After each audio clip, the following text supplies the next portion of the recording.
Good evening. My name is Jericho Carlos from SLC Lucena with the course of Bachelor of Technical Vocational Teacher Education, major in Food and Service Management.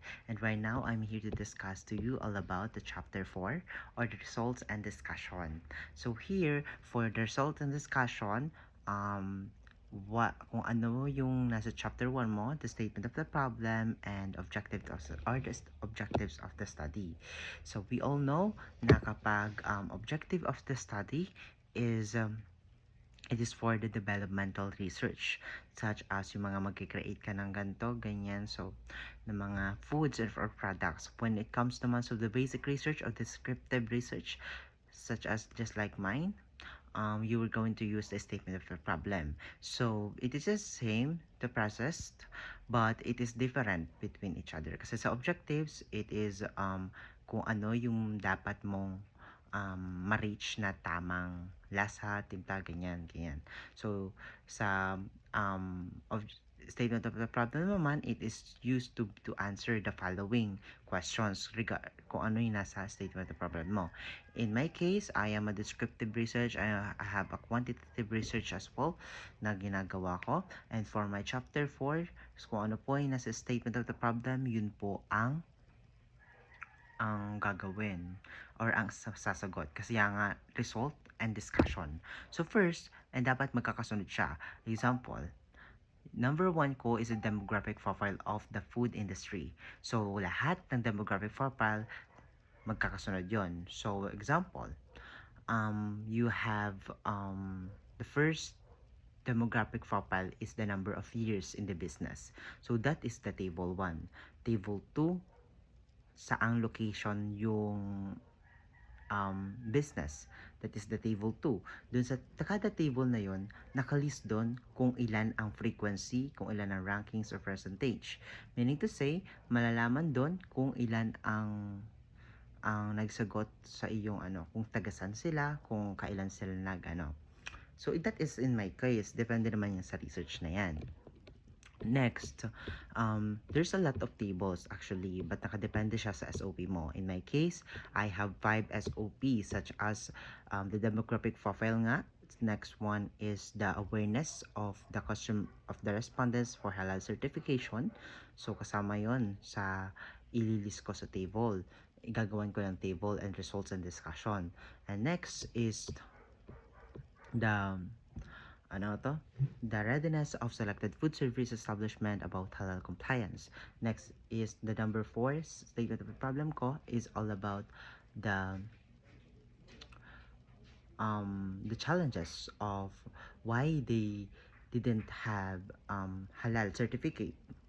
And last is that is my often-ended questions about what are the strategies or intervention for them to comply in halal. So that is my 5 statement of the problems.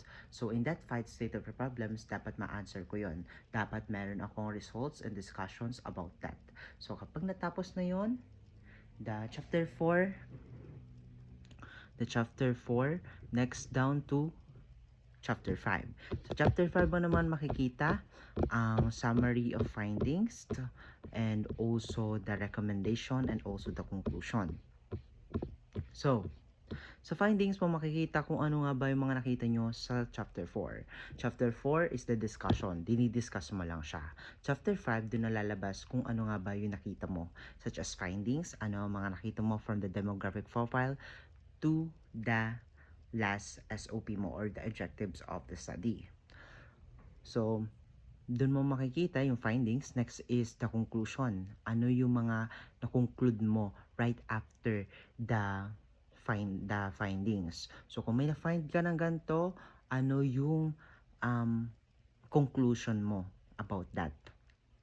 Ano yung parang i-conclude mo? Like, for example, in my case, in my demographic example is sa demographic profile mo na nakalagay sa chapter 4, 33 ang lalaki and 22 ang babae.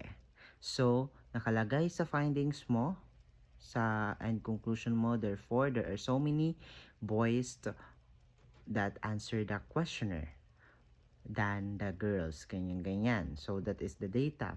So, Ando na yung conclusion mo. Next is recommendation. Ano yung maire-recommend mo right after mo ma-find yung answer dun sa mga tanong mo sa SOP. That is the connectedness of each other. So, sa chapter 1, the statement of the problem, down to chapter 4, and down to chapter 4, kung ano yung mga statement of the problem mo sa chapter 1, dapat makikita siya masasagot siya sa chapter 4.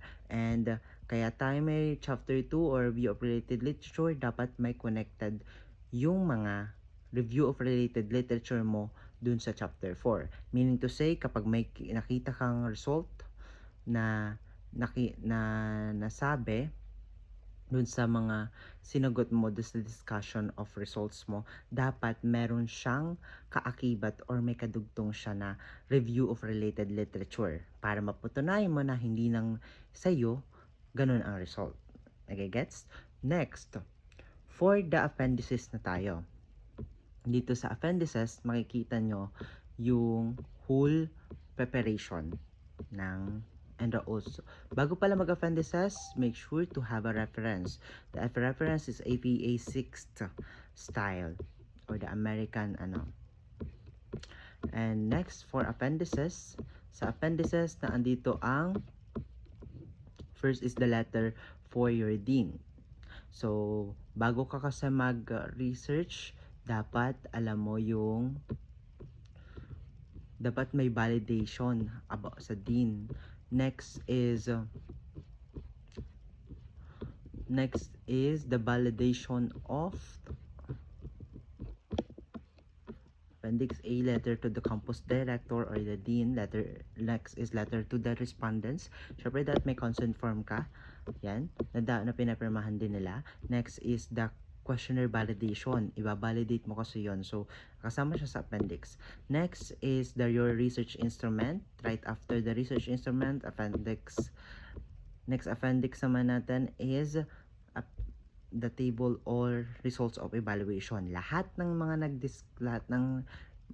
respondents mo, lahat ng mga nagsagot sa'yo, dapat meron kang table na naka-include lahat ng sagot nila. Next is kung meron ka namang statistician, statistical treatment, then you should do that as well. And next is the anti-plagiarism results. The next appendix na yon, anti-plagiarism, dito makikita kung may ninakaw ka or na source galing sa ibang thesis. So, meaning to say, kapag mataas na plagiarism content, ibig sabihin, daya or pagnanakaw yon. Next appendices is for the English critic certification. Dapat you should have English critic certification for them to be able na tama yung mga language, grammar na naka-include dun sa iyong thesis.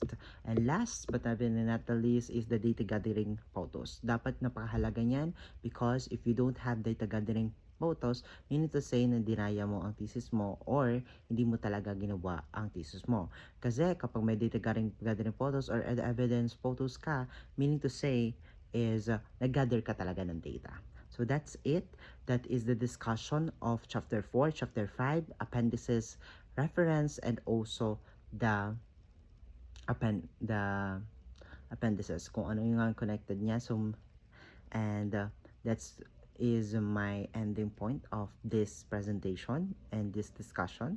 My name is Jericho Carlos from SLSU Lucena, and with the course Bachelor of Technical Vocational Teacher Education, major Food and Service Management. Bye-bye!